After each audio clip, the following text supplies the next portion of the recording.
What up, everybody? What up, everybody? What's up, everybody? Welcome back to another episode of AC Reviews the World. I'm your host, AC the Engineer, and we are at episode 159. Yes. Hopefully, everybody had a good day today. It is Thursday, March 26, 2026, year of our Lord. And it's time for us to get into the greatest afternoon show in the world. You ain't got to believe it, but I believe it. That's all that matters. But hopefully everybody had a good day today. And little housekeeping first. Remember, if you ever disagree with anything I say, please leave a comment. Let's have a discussion about it. I'm never going to say I'm always right. I'm never going to say I always understand everything. But we will be able to have a discussion on it. Now, the best way to show your support for this channel is just to hit that subscribe button, hit that like button, and hit that notification bell so you can be up to date on all the videos, y'all. Because we come out with videos every single day. And then I stream Monday through Friday, 6 o'clock, where we just go over 4 or 5 topics, however many I feel like we need to talk about in about an hour. But you know how I like to do it. Let's jump right into it. We're about to jump right into it. How Future say, let's have a sensational show today, y'all. Now, the first topic we got to get over to, and we got to go over to talk about some TSA, because TSA agents are struggling, very struggling. We're going to look at a few videos of people talking about what's it's like working there and what they're feeling, especially during this time where they're not getting paid. And a lot of people are angry because of the wait lines and just dealing with people in general. But let's get over into it and see what we can find out about this whole situation. Just see what our thoughts are. Let's jump into it, y'all. Let's jump into it. Right now at 11, ICE agents are stationed in airports across the country. This map showing 13 locations where they've been deployed, including Philadelphia International. Thank you for joining us. I'm Fred Shropshire. I'm Jacqueline London. President Trump ordered them to help at security checkpoints as the partial government shutdown drags on. NBC 10 spotted a small group of plain-clothed ICE agents touring Terminal B today. It is now day 38 of the partial government shutdown, the stalemate fueled by a dispute over Department of Homeland Security funding. Johnny Archer joins us live from Philadelphia International. Johnny, a lot of the TSA workers are living without a paycheck right now. Yeah, very difficult times for sure, Fred. But I spoke to the local TSA union president tonight, who represents some 700 workers here at PHL and also Wilmington Airport. She says morale is down and surviving is not easy. They have had 3 pay periods go by and they have not been paid at all. I have a family, I have kids, I have a roof, I have a vehicle outside that still need gas. I'm in the same boat as everybody else. LaShonda Palmer is a TSA officer at Philadelphia International Airport and the AFGE Local 333 president. She says supporting her family and everyday needs are becoming increasingly difficult as a partial government shutdown stretches into 2 months. She's now missed 3 paychecks so far. This is extremely challenging because I've been here for 24 years. And in 24 years, I've experienced many furloughs, but never none like these under this administration. Frustration among TSA workers around the country is mounting. Department of Homeland Security reports the call-out rate reached a high on Sunday at almost 12%. NBC News reports 400 officers have quit since the shutdown began. They call out for no gas. Some people can't make it over the bridge. Some people can't afford child care, so child care isn't helping. It's a lot of things. The Trump administration has now deployed ICE agents to help fill the gap at airports around the country. NBC News reports they'll be at 13 airports, including PHL. On Monday, agents were seen at the airport, but not actively working security. What are your colleagues saying about this? They're afraid. They're worried. About what? The thought of what can happen with their presence being there. In the meantime, several nonprofits have set up a food pantry at PHL to help TSA officers get through the tough times while they remain on the job and unpaid. But the one time we don't do our job is the one time that we're going to take a chance that something comes through. We have been very successful nationwide. Every uniformed officer who works TSA should be proud of the job they do. It's hard to be, of course, you can be proud of the job you do, but it gets frustrating when you're not getting paid for what you do. that's hard to, like she said, there's child care, there's mortgage bills, there's bills piling up everywhere, and the prices are just getting higher and higher. And it doesn't help that the administration just keeps getting into, like, seems like pissing matches, trying to win, but it's only hurting the people who who aren't getting paid. Let's keep going into this. And NBC 10 spoke to another union leader who believes those ICE agents will begin working here at PHL tomorrow, but DHS has not confirmed that yet. We're live at Philadelphia International Airport. Johnny. So it's a crazy times we're living in. Let's go over to one more video where more people, this is a couple, a married couple, who are dealing with the same things, TSA agents. My next guests will now have to choose between showing up to work or feeding their young kids. Oksana and Duran Kelly are married and have been TSA officers for about a decade now. And this shutdown is impacting their entire family.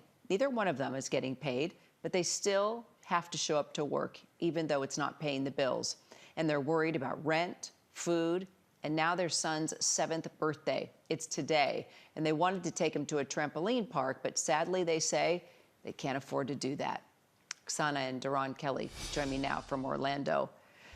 Boy, Oksana, let me start with you, Mom. How did you explain to your son that you can't celebrate his birthday the way he wants to? And how did that go over?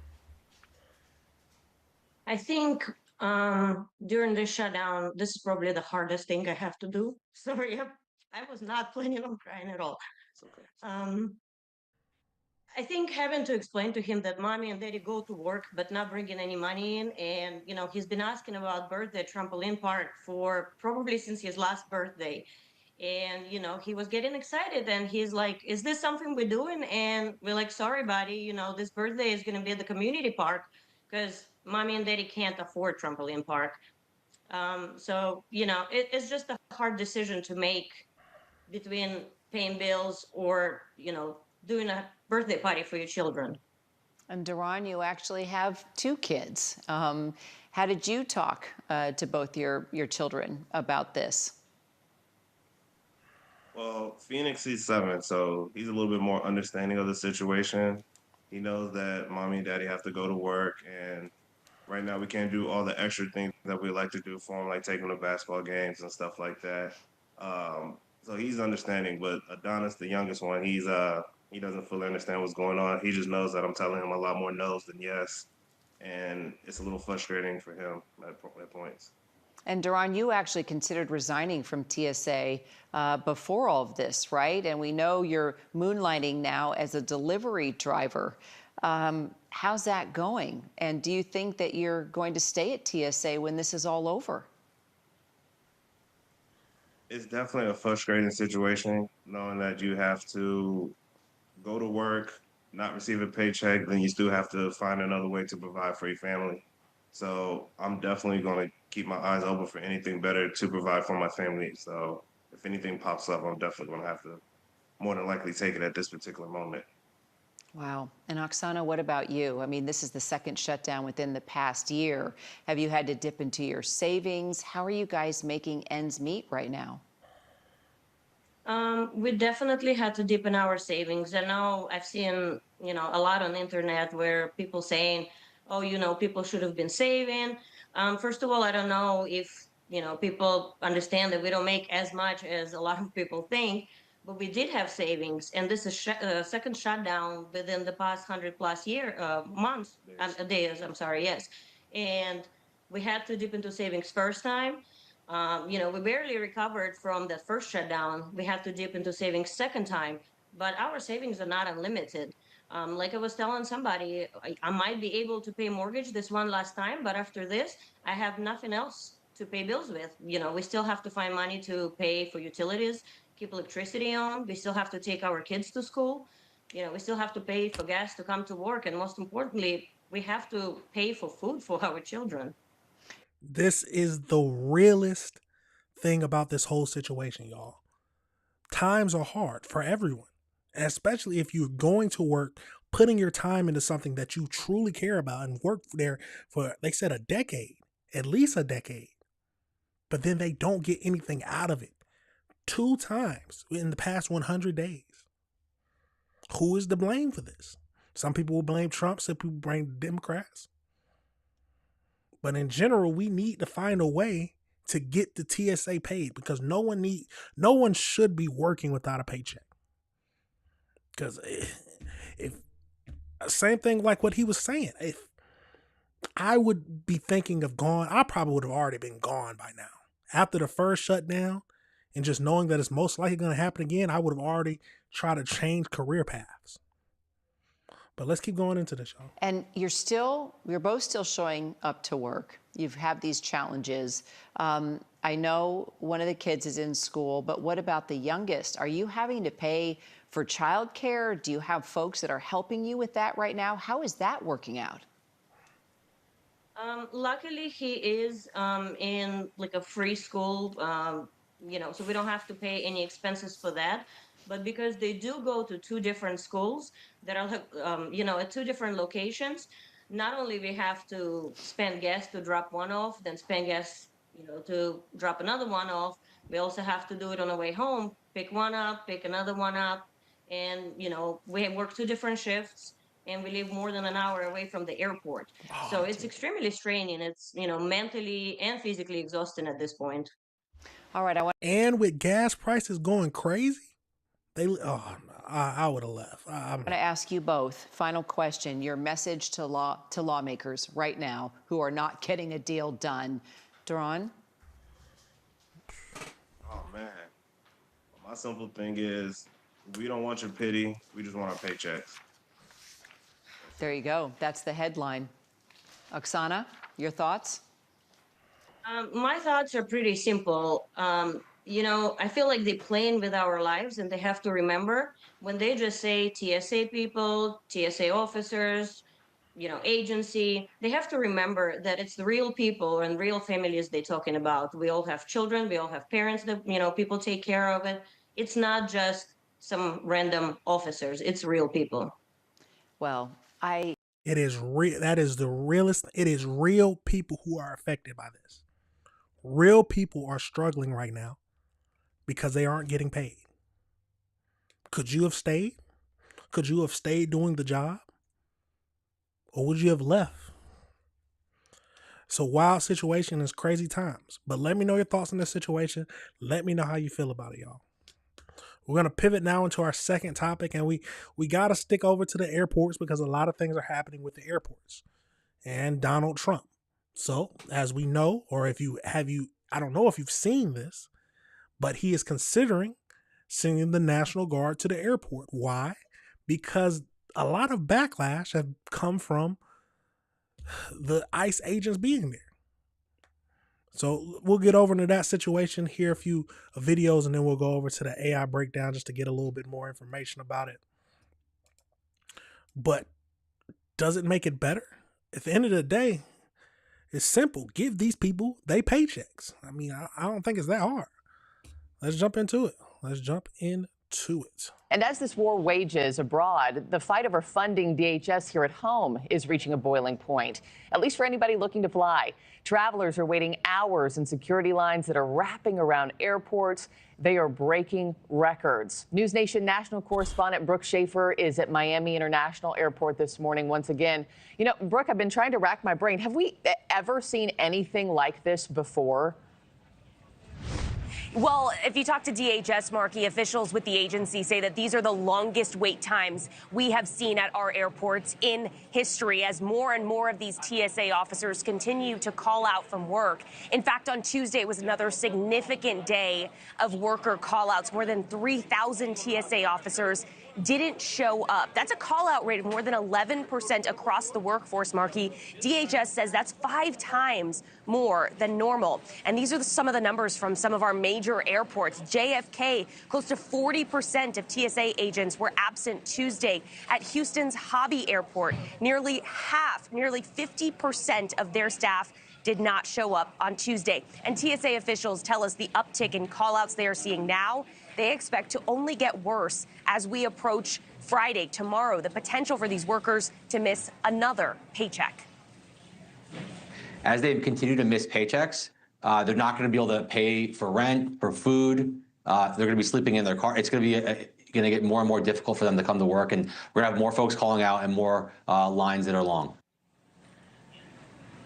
The Trump administration, as we've been reporting, has already sent ICE agents to some of our nation's airports. President Trump now floating the idea of even sending in the National Guard. Marky? Yeah, we know the acting. Now, let me say something. Think about this. Now, just thinking about the past videos we've looked at, the ICE agents aren't doing anything. It's simply they are standing there, maybe acting as security, walking around.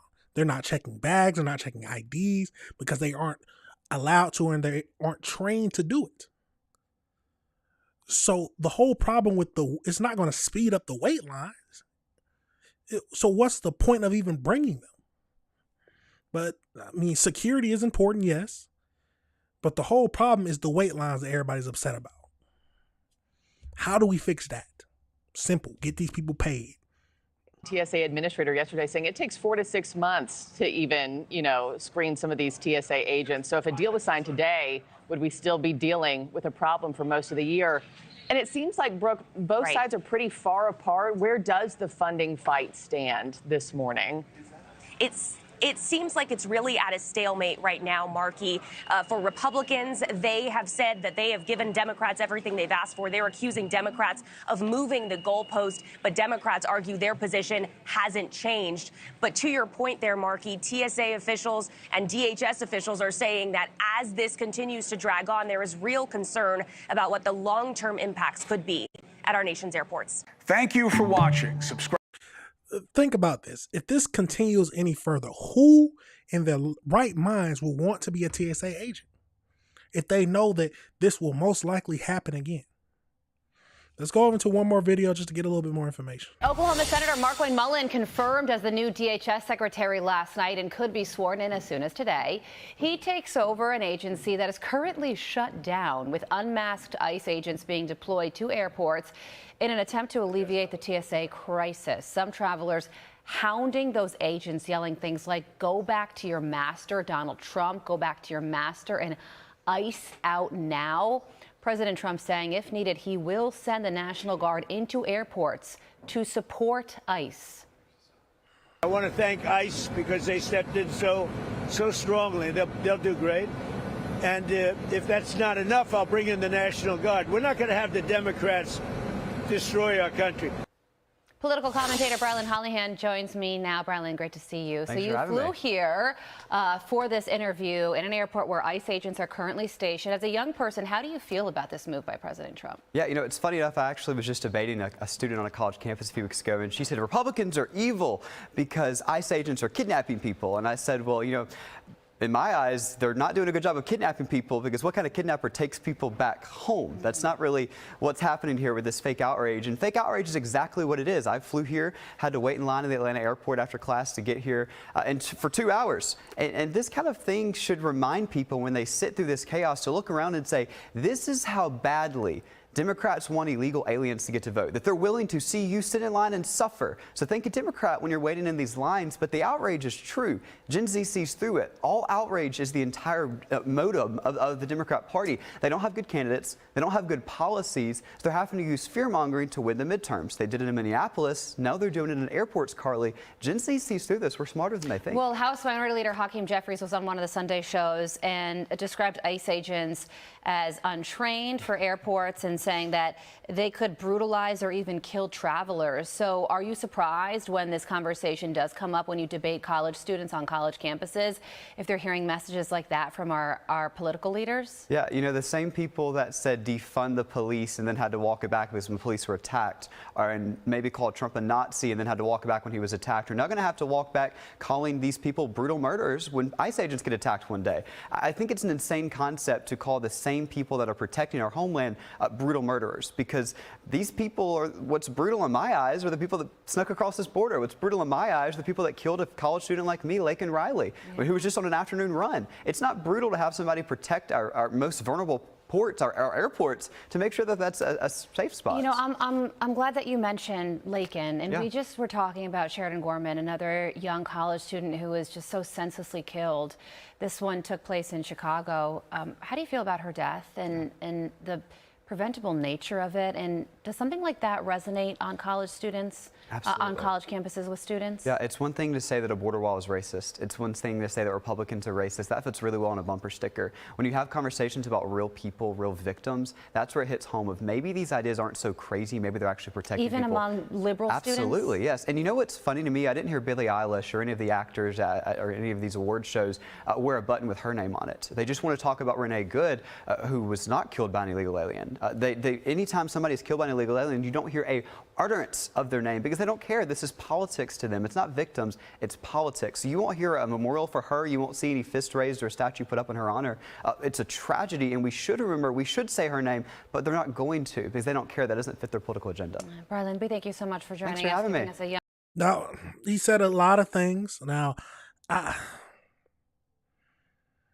if you support or if you don't, the question is, do you think ICE should be at the airports assisting, or is there not their place?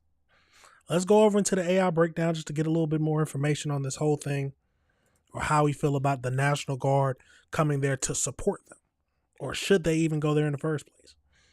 So President Donald Trump is considering deploying the National Guard to the U.S. airports to address the extreme security wait times during the shutdown. As of March 26, he is currently here's the current situation. So we got no formal activation has been announced yet. He stated this on Truth Social that he may call it the National Guard.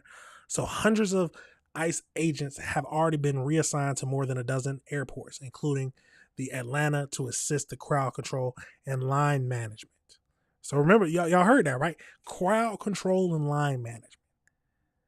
So basically just making sure people stand in line and make people don't get upset and start going crazy. They aren't helping speed up the lines, aren't helping speed up and open up more lines because they aren't trained to do that. Legally, ICE and National Guard personally cannot conduct actual passenger or baggage screenings as they require specialized TSA training. Their roles are limited to guarding exit lanes, monitoring crowds, and providing general support to existing TSA staff. So would it even help? Probably not. I'm hearing some instances where it's taken 6 hours. 6 hours to get through a TSA line at some of these airports. I would have missed my flight because I wouldn't have even thought to come up there 6 hours early. So wild situation. Tell me about the situation that's any of the airports that are near y'all. What's the wait times looking like there? How early do you show up to the airports? Especially during times like these. Absolutely tragic and crazy situation, y'all. But let me know your thoughts and let me know if you disagree with anything I said. Now, I was debating on going over to something else, but we're sticking with the airport and the TSA stuff. So, ICE agents have arrested a woman in front of her child. Did we know it was going to happen? We had an idea because they even said that they still have the power to do that. But let's get over into these videos and see what we can find out about this whole situation. It sounded like it was a big situation. Let's get into it. Surrounding an incident last night at SFO where a passenger was detained by ICE agents. KTV's Jana Katsuyama has more on what happened. Jana, we also just heard from State Senator Scott Wiener there at the airport. Certainly, it is just wrapping up. He is still talking a little bit about some of the other issues that James was just mentioning. But I'm going to step aside so you can see, like right now, we're over at the International Terminal, and the spokesperson here for SFO did confirm that there were ICE officials here Sunday. Take a look at the video that we posted, that was posted on social media that precipitated this debate.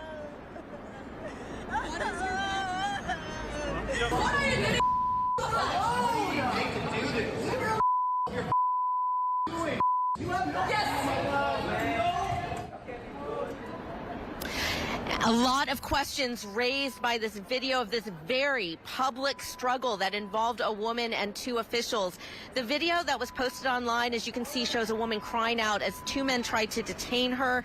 The woman who was recording that video and posted it with a tag, ICE out, is asking the woman questions. Text on the video claims the woman was with her young child and was asked for ID when she was involved in the struggle with the ICE officers. Now, KTVU has not been able to independently reach that woman or confirm these details, but the San Francisco police do have an airport bureau, and they tell us that the incident happened around 10 p.m. Sunday.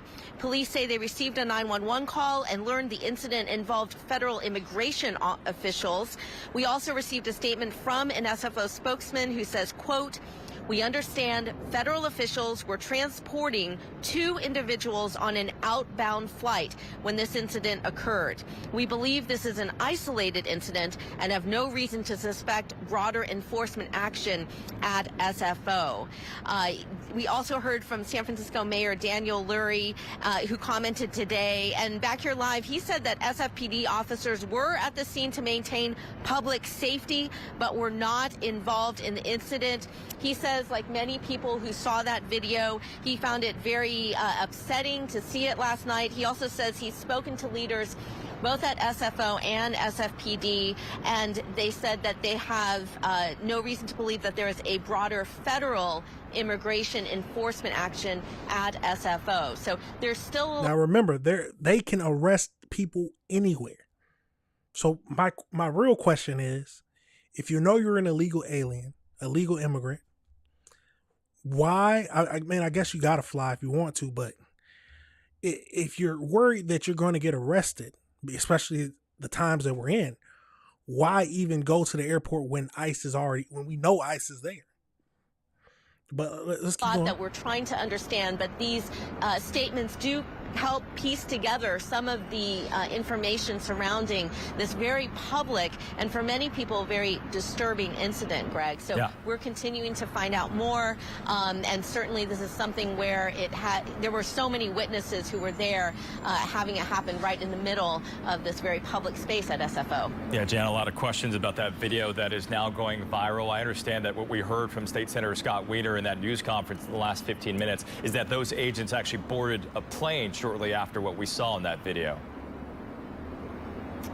Yes, he said that he is still getting information from other people. We also have been seeing from a lot of the discussion on social media that she might have been going to Guatemala, but we also understand there is reporting that ICE itself might be making a statement later on today. So we will be keeping abreast of that and bring people information if it turns out that they do make a statement about what happened, and perhaps bringing some clarity with the facts around the circumstances of that video. Yeah. Now let's go over to this next video where we can actually just see more of that viral video that's going out. Federal immigration officials detain a woman in front of her young daughter in the middle of the SFO terminal. Videos of the encounter are now going viral, with San Francisco police, Mayor Daniel Lurie, and local lawmakers sounding off on the issue. Thanks for joining us today. I'm Kristen Z. And I'm Amanda Del Castillo. The news of that detainment came just a day before the president said he would send ICE agents to national airports to ease long TSA lines. The Bay Area, as of right now, is not included in those airports, so this incident appears to be unrelated. ABC 7 Eyewitness News reporter. Okay, that's good to know, y'all. This isn't even related to ICE agents being at the airport. Zach Fuentes joins us live now from SFO. Zach, what can you tell us? Yeah, like you said, that video is circulating all over social media. It's now gotten a response from officials here at SFO and also San Francisco Mayor Daniel Lurie. State Senator Scott Wiener is going to be holding a press conference in response to it within an hour. Now, the video shows what appears to be officers arresting a woman. Now, SFPD said it was not involved, but confirmed that this did happen yesterday at around 10 p.m. Now, a crowd of people surrounded the woman being arrested. They asked officers to show their badge numbers, and the officers did not respond respond to those requests. The woman is seen later being taken through the airport by officers in a wheelchair. In a statement, a spokesperson for SFO said that federal officers were transporting 2 people on an outbound flight when that incident on video happened. And SFO says it believes that it was an isolated incident and that it has no reason to suspect that broader enforcement is happening at SFO. The statement went on to say, quote, "The airport's role is to ensure the safe and efficient operation of the facility for all passengers and staff. We were not involved in or notified in advance of this incident. Airport operations continued without disruption, and there were no impacts to flights or passenger processing." Now, the crazy thing about that is we got a video we're going to get into now that says that the TSA agents might have been the ones to call them in the first place. Let's get over into it. Borders Czar Tom Homan has said the mission for ICE agents sent to the nation's airports is to, quote, help TSA with security, help move the flow of people through those lines. And that may be true, but a new report in the New York Times raises the question of whether there's more to that mission. The report points to a TSA program which tips off ICE and has led to detentions at airports, like this tense scene Sunday night in San Francisco, when a mother and child were detained by plainclothes agents. What is your badge number? We need to see your badge number. Show your badge number. Show us the badge. This is an illegal arrest. Show the badge number. It's okay. We'll wait I here. need to see your badge number. Step back. I don't know who you are. You could be someone kidnapping her. Okay, we should call the police. Call the police. Call the police. Joining us, New York Times reporter Hamed Ali Aziz, who covers the Department of Homeland Security and immigration policy, along with co-host of FAQ NYC and Fordham University Associate Professor of Political Science, Christina Greer. All right, let's get the facts here. Hamed, talk to me about what TSA has been doing and helping potentially with ICE at airports. Yeah, I mean, this is a program that launched last spring quietly. And what we found late last year was essentially TSA and ICE are working together in order to alert ICE officers and agents across the country about the impending flights of migrants who have deportation orders. So essentially giving these officers a heads up that these migrants are going to be flying, they're going to be going to the airport at a certain time, and for the officers to be there to arrest them. There was a famous case late last year of a young woman who was visiting her family from Boston Logan Airport to Texas, and she was arrested at Boston Logan Airport by ICE. And that's really the way that I first started to dig into what was going on here. And of course, her case was wrapped up in this program as well.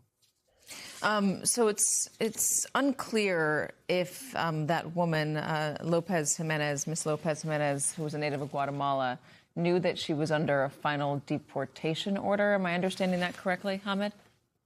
Yeah, you know, a lot of migrants, they get these deportation orders. It's known as in absentia. They haven't shown up to the hearings and the judge orders them removed. You know, there are various levels to these orders. There are certain migrants who do not get notification according to activists and lawyers. And so they just simply don't know when to go to these hearings and they get the deportation orders. And of course, there are those individuals who decide not to go to court and try to stay under the radar and out of the reach of the federal government. So there are hundreds of thousands of these types of cases and these types of orders historically, and she happens to be one of them. We haven't spoken with her yet at this point. What makes this so interesting, I mean, that's 100 reasons, but right now, the president has sent ICE to the airports. ICE does not have a good reputation around the country. It's not popular.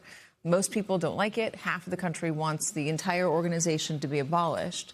And so you see ICE at the airport and you worry that they're doing stuff like this, and then you see evidence they're doing stuff like this. Isn't that doesn't it backfire to have so many different Americans from all over the country interact and have ICE be that visible to them in this moment of heightened tension at airports, especially? Right. One would think that because public opinion has been so clear about how Americans feel about ICE, that you would not want to have sort of armed men at an airport, not assisting, by the way. But I think what's even more frightening is that many people see this as a dry run for how this administration wants to run the elections in 2026, because they know that their policies aren't popular. And they know that because the natural sort of process of American democracy, the party in power, especially in unified government, loses seats. Steve Bannon has said that. Yes, exactly. And so the Republicans know that they're going to lose seats. They know that the idea of divided government, meaning the Democrats will take over one or both houses of Congress, is a real possibility, because that's also just how the natural order of democracy has worked in the past, say, 30 years. Because of that, this is why we're seeing the push through of the SAVE Act and this real aggression. It's not about, making sure we protect the integrity of our elections. Voter fraud is minuscule, if non-existent. It's really about putting people in these databases so that ICE can actually go after these quote-unquote criminals. And now we've seen the definition of criminal move. Before it was rapists and murderers, and now it's anyone who has stayed in this country longer than they were supposed to. They are in the Or anybody under the who's umbrella. crossed illegally is Right. considered. Now, let me say something. I need to do my deep research on the SAVE Act. But what I've heard is that it's basically requiring you to show identification. If I'm wrong, we'll look over into it. But that doesn't seem wrong to me. But some people might say differently. Let's keep going into this, though. Somebody that is fair game. All right, so Hamid, the other piece that you had in the paper in the Times was about Gregory Bavino. It was a profile of him, and boy, was it a fascinating, absolutely fascinating read. And if you might have thought that Gregory Bavino had some regret about what happened or was doing some introspection, no, that's not the case. He, in fact, thinks he should have gone farther. Give us a little bit about this profile of Bavino. What'd you learn? Yeah, I mean, Greg Bavino is somebody that I've tracked for the last, year, really, as his rise from the individual running operations in Los Angeles. This protest really kicked off there, to taking his more aggressive approach across the country. And, he really led on a few different things that happened during the course of his time, really being empowered by the DHS secretary, the former DHS secretary, Kristi Noem. He talked about how there was a clash with a National Guard commander in Los Angeles. There was this infamous operation that Bavino led in MacArthur Park there in Los Angeles, where they're, just full out forces going through the park. And the commander had told him, hey, now, I believe we got the gist of this video. Let's go over to the AI breakdown, y'all, just to get a little bit more information on this horrible situation. Or some people saying horrible, some people saying it's expected to happen. Let's go over into it. So as we know, on Sunday night, March 22nd, ICE agents arrested Angela and her 9-year-old daughter, Wendy, at the SFO, San Francisco International Airport. It happened at Terminal 3 around 10 p.m. like they said. The Department of Homeland Security stated that the family had a final order of removal from an immigration judge back in 2019. Reports indicate that the TSA agents tipped off ICE agents after identifying the mother and daughter on the passenger list for the domestic flight to Miami. Both individuals were deported to Guatemala shortly after the arrest. So local advocacy and organizations like the Free SF Coalition have raised concerns that the San Francisco Police Department may have violated the city's sanctuary ordinance by being present or assisting during the arrest. TSA role in sharing domestic passenger data with immigration authorities have sparked a debate over privacy and federal surveillance at the airports. I mean, federal surveillance, that sounds like what would happen at an airport. It's an airport. But California leaders like Speaker Nancy Pelosi and Congressman Kevin Mullins condemned the aggressive and inhumane nature of the detention, while airport officials clarify that this was a targeted enforcement action. It occurred amidst a broader deployment of ICE agents to the U.S. airports by Trump administration to supplement the TSA agents. Now, I did have a question about what the SAVE Act is that everybody was so talking about. So we'll go over to congress.gov. That's the best place to go. So as we know, let's zoom in some.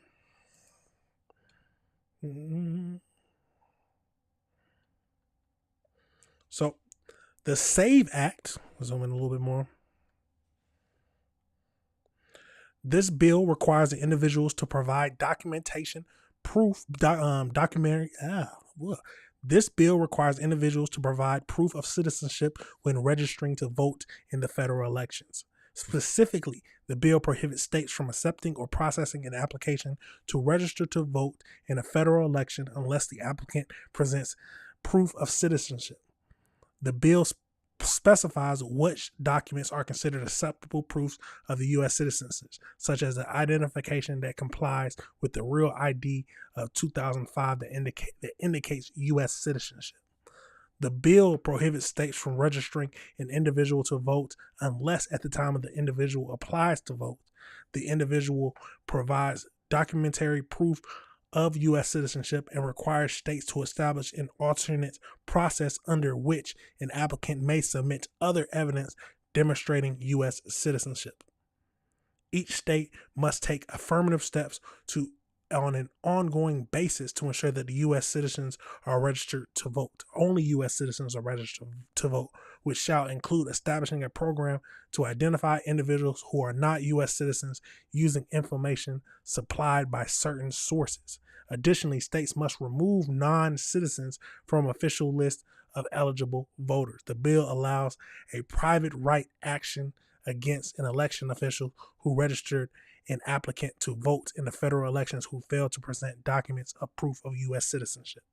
The bill establishes criminal penalties for certain offenses, including registering an applicant to vote in the federal election who failed to present documentary proof of U.S. citizenship.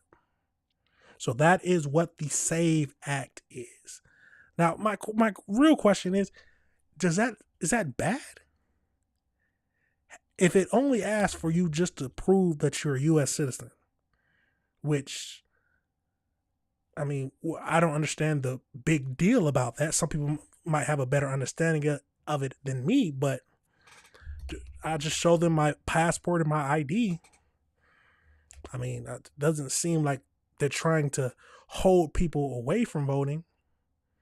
But let me know your thoughts on that whole situation. Let me know your thoughts on the whole San Francisco airport incident. Tell me, is it right that TSA is the one who tipped off ICE agents? But it sounds like it's been happening for a while, at least for this whole time the administration's been in. Like I said, let me know your thoughts and let me know if you disagree with anything I said, y'all. We're going to pivot over into our next topic we're going to be discussing today.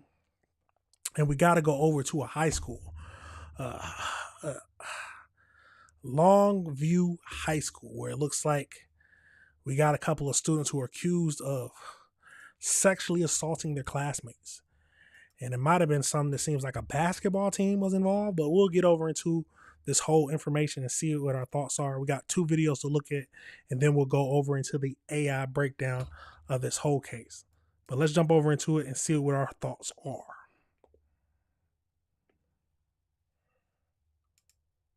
Well, 2 teenage boys accused of raping and assaulting younger students in a high school locker room appeared in court today in Longview. The case involves an investigation into the Mark Morris High School boys basketball team. School leaders are also under investigation for potentially failing to report the allegations to police. Evan Watson brings us the update. Attorneys are targeting a July trial for the 2 boys accused of sexually abusing their classmates at school. 2 of the alleged victims are 14 years old. They told police that the 2 boys charged in this case led a series of assaults over multiple months, starting in November through the end of January. The alleged victims described being dragged into a dark team locker room at Mark Morris High School, being assaulted and sexually abused, and then crawling to escape, according to court documents. On February 7th, the high school principal criticized false rumors and speculation in a letter to families, saying the school district had already investigated a report and made appropriate consequences. Students rejected that explanation, walking out of class to protest the sexual assault allegations 2 days later. I'm trying to understand what you mean appropriate consequences. If the police didn't know about it, or if they weren't charged, how is that appropriate consequences? But let's keep going. The principal was kind of just trying to push it under the rug, say it was false rumors. And if the protest didn't happen, I feel like none of it would have been brought to light. About a week later, Longview police arrested the two boys. They're currently out of custody on $15,000 bond. In juvenile court Tuesday, one teen wore a gray suit and the other a white button-down. They didn't say anything as the judge and attorneys worked out procedure in this case. A third party is now investigating the Longview School District. The alleged assaults were reported to school officials up to 2 weeks before parents reached out to police, according to court documents. Superintendent Karen Cloninger failed to answer KGW reporter Catherine Cook's questions after a board meeting last month. I didn't hear an apology tonight. Is there a reason that word moment was used instead of mistake? Are any staff members on paid leave? Evan Watson, KGW News. This is a terrible situation, but let's go over into one more video just to get a little bit more deeper dive on this whole situation. And we're looking ahead now. Two teens are expected to be back in court tomorrow after pleading not guilty to rape charges. This case out of Longview drew attention last month after students protested over allegations about a rape incident in the locker room of Mark Moore's high school. Protesters claim the school didn't respond appropriately, and since then, parents and community members have packed Longview school board meetings demanding answers and transparency. And tonight, the district is giving an update on the investigation, and the superintendent is addressing parents' frustrations. Victor Park is at the live desk with all those new details. Victor, I know you were watching that board meeting closely, so where does this investigation stand now? Hey, good evening there, Wes. Earlier this month, the district announced that a third-party investigator was hired to look into the alleged sexual assault. Tonight, school leaders say those investigators are trying to piece together how the district responded. Superintendent of Longview Public Schools, Dr. Karen Cloninger, telling the school board on Monday a third-party investigator is now collecting artifacts and other information that will give her the opportunity to review the district's policies and procedures and practice. More specifically, she says the third-party team is looking into supervision, staff training, and reporting systems. The team is also expected to review high school athletics and will start to schedule interviews. I remain committed to a thorough and careful review of what happened and what we need to do in order to keep our students safe. It comes more than a month after details emerged about an alleged rape investigation at Mark Morris High School. In late February, 2 students were arrested and charged with rape for allegedly assaulting other boys at the school. Court documents say there were 4 victims, one as young as 14. Officers arrested a 16 and 17-year-old who were identified by the victims as being the main instigators. There have also been frustration over the board not responding to comments, and the superintendent addressed that. Our school board, like other school boards in other school districts, follows a specific process for public comment in which they set aside time without immediate feedback. Board Chair Don Witala also addressing the same concerns. This means allowing the investigations that she's talking about to go through, that they're completed thoroughly and carefully. Then, using that information we get, we'll be looking to strengthen our system to protect our students.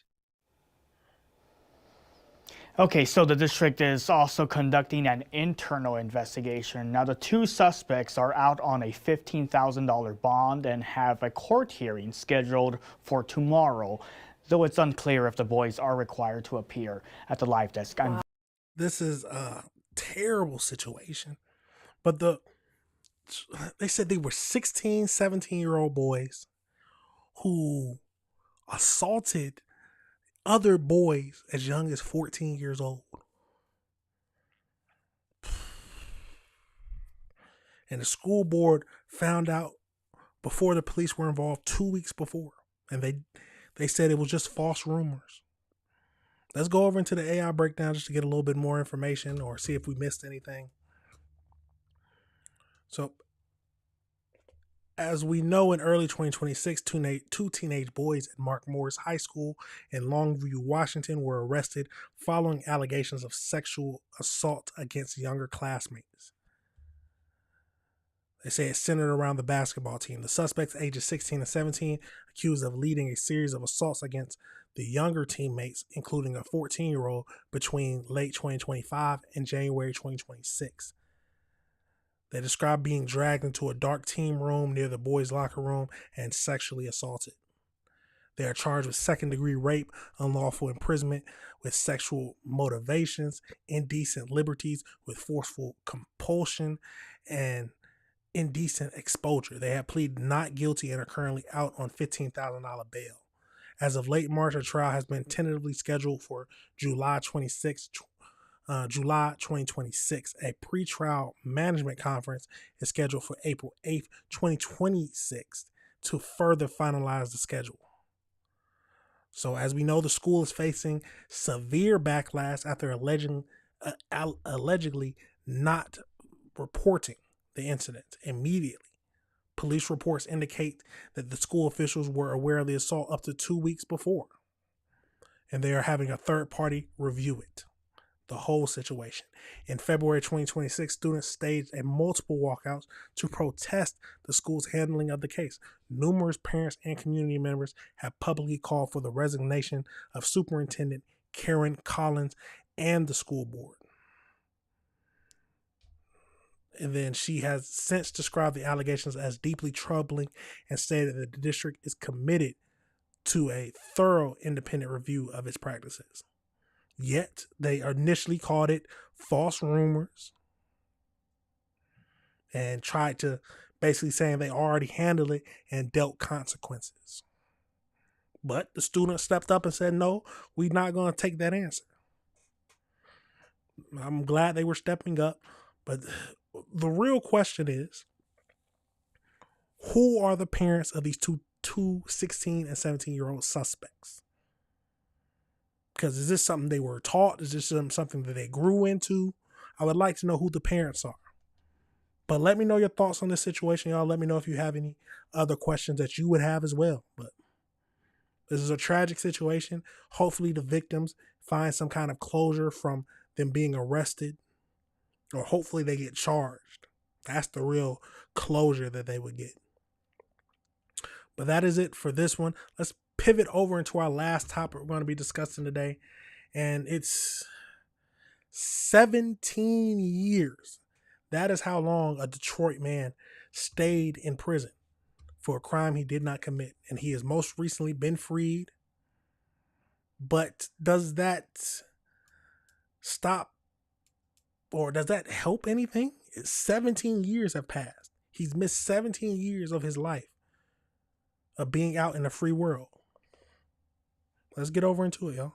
Detroit man is now free 17 years after he went to prison for a crime he didn't commit. CBS News Detroit's El Myers spoke with Del Crawford about his time behind bars and his hopes for the future. Del Crawford tells me he was just trying to help his friend, Tatanisha Joy Williams, when he found her dead in her home in September of 2007. Now, his lawyers say they're not sure exactly what went wrong, but Crawford was convicted of second-degree murder charges. I kept calling her because we had something to do that day. So I kept calling her, and when I didn't get an answer for a few hours, I went back over. Crawford was in his early 50s at the time and was sentenced to 20 to 45 years behind bars. Hell of a time to go to prison. How did you manage all of that time incarcerated? You have to do what you have to do. You have no choice but to handle it. He tells me although there were moments that were challenging, he never lost hope. And in 2020, that optimism began to pay off when the Innocence Project took up his case. But it was another 5 years as lawyers like Jessa Weber worked on proving his innocence. We had testing done on the victim's fingernails. She had defensive wounds on her hands, which were discovered during the medical examiner's autopsy report. And we tested those fingernails and it revealed a full male DNA profile, which excluded Mr. Crawford. What do you mean it excluded him? I'm trying to figure out, isn't that like the first step of investigating? If they have defensive wounds, you test under the fingernail to see if they scratched the suspect. So I'm assuming they didn't do that at all? DNA was the key, and Wayne County prosecutor Kim Worley decided to vacate the conviction. Being able to go over to the facility where he was housed, Cooper Street Correctional Facility, and walk him out was a very surreal experience. Crawford says his first meal outside was a Coney dog, and he tells me his life outside is all thanks to his team's work. The work they done was wonderful. I call them my she-rolls. These are my she-rolls here. The whole team at Cooley Law is wonderful. Now Crawford is filing a civil suit, and his attorneys tell me he'll be getting services in the meantime from the Team Wellness Center. For now, you gotta sue him. I mean, that seems right to me. You have to sue the state. You messed up. How in the F do you have DNA under the fingernails, which you would obviously supposed to test, and you don't test it? Let's keep going into this, y'all. Let's keep going into this. And a wrongfully convicted Detroit man now free after 17 years in prison. He's praising the groups that helped exonerate him. Let's go now to Jamie Sherrod. She is live on Detroit's east side with what led up to the overturned conviction. Jamie.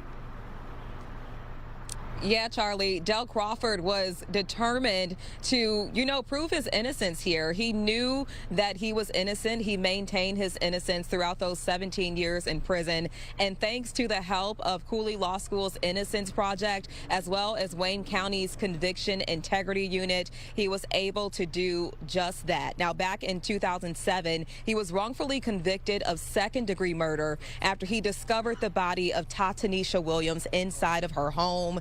He called 911, took her children to their grandmother's house. Now, DNA testing back then wasn't as advanced as it is today. Back then, there were defensive wounds on the victim, but they could not rule out Del Crawford's DNA. In 2024, they got additional DNA testing done, and they found out that the male DNA found on the victim was not Del Crawford's, and that is what led to his overturned conviction. We follow the evidence wherever it leads. So if we had found any evidence implicating Del Crawford in this crime, it would be included in our analysis. In this case, we found nothing implicating Del Crawford in the crime, only the DNA that conclusively excluded him. It was wonderful to have the judge acknowledge the time that he wrongfully spent in prison and vacate the conviction. And then being able to go over to the facility where he was housed, Cooper Street Correctional Facility, and walk him out was a very surreal experience. The work they done was wonderful. Anyone who gets this team, I call them my she-rolls. These are my she-rolls here. Yeah, he's so grateful for the team that helped make him a free man. He did say that, he's free now, but I do want to let you guys know this was not an overnight success. It took 6 years to prove his innocence, but now that he is free, he plans to, hopefully live a successful life is what he told us. He definitely wants to help others, and he wants to reconnect with his family. And we are, of course, here outside of Team Wellness Center. They are helping him re-enter society, making those medical appointments, getting the necessary documents that he will need, and just everything that will help him achieve that success that he is hoping for. Now, this is thinking about I wonder if his family held him down, or if his family members believed that he was innocent, or did they just stop talking to him, or just basically write them out of their lives because they just went with what the police said. Imagine that. Imagine you're finally proven innocent, and your family comes back saying that, oh, he was wrong. Spending 17 years in jail, it changes a person. Hopefully he can adjust back to being a free man, because he shouldn't have never been locked up in the first place. But they said DNA evidence was not even up to standard in 2007. So it makes you question how many other people have been wrongfully convicted and are just waiting for someone to prove their case. Let's go over into this. So as we know, Del Crawford, a Detroit man, was released from prison on March 24th, 2026 after 17 years for a 2007 murder he didn't commit. So as Joy Williams, he discovered her body, called 911. The original prosecution relied heavily on unreliable witnesses whose story changed multiple times. There was no physical evidence at the time linking Crawford to the crime. And then in October 2024, new DNA testing of the victim's fingernails revealed a mixture from at least 2 other men and conclusively excluded Crawford as a contributor. They vacated the conviction and dismissing the charges without prejudice on March 24, 2026. He expressed that he maintained his hope throughout his nearly 2 decades behind bars and had no hard feelings towards those involved in his prosecution. I mean, you're not going to say if you hold a grudge against him anyway. This case marks the 10th exoneration secured by the Corley Law School Innocent Project since its inception. Wow. Oh yeah, let's see it. Compensation laws. Do you get anything if you're wrongfully convicted and you are exonerated? So in Michigan, the Wrongful Imprisonment Compensation Act, signed into law in 2016, provides a specific framework for exonerated individuals to seek financial relief from the state. So exonerees are entitled to $50,000 every year they spend in prison. For periods less than a full year, the amount is calculated by approximately $136 per day. The state must also cover reasonable attorney fees and any costs previously collected from individuals by the state under the State's Correction Facility Reimbursement Act. Awards granted under the WICA are generally not subjected to income taxes. So here are the eligibility requirements. You have to be wrongfully convicted. You have to have a vacated judgment. New evidence must demonstrate that they are not the perpetrator, accessory, or accomplice. And a claim must be filed within 3 years of the date of the conviction was vacated or dismissed. Under the December 2025 Michigan Court Appeals ruling, exonerees may be required to repay the state if they also win a federal rights settlement for the same imprisonment. What? Compensation is not awarded for time served concurrently for the separate convictions. Before payments, the state must deduct any outstanding child support or government debts owed to the. See, this is just a lot of. You mean to tell me I can win a lawsuit and I still got to pay them back for something that they did to me? Crazy. But let me know your thoughts on that situation, y'all. Let me know how you feel about it. 17 years behind bars for something you didn't do. You heard what he said. He had to do what he had to do just to survive. Would you be able to adjust? Or I guess you would have to. But that is it for this topic, and that is it for the show today, y'all. Talked about a lot of crazy things, like always, but thank you for whoever watches now or who watches later. That's all you got to do to show your support is just hit that like button, hit that subscribe button, and hit that notification bell so you can be up to date on all the videos, y'all. But you already know these videos will be broken down, so you can go and like the one you want to. But the world is a crazy place, and we have to review the world together, y'all. You already know I got to play that outro, but that's it for now. I will see y'all tomorrow for the last show of the week. Peace.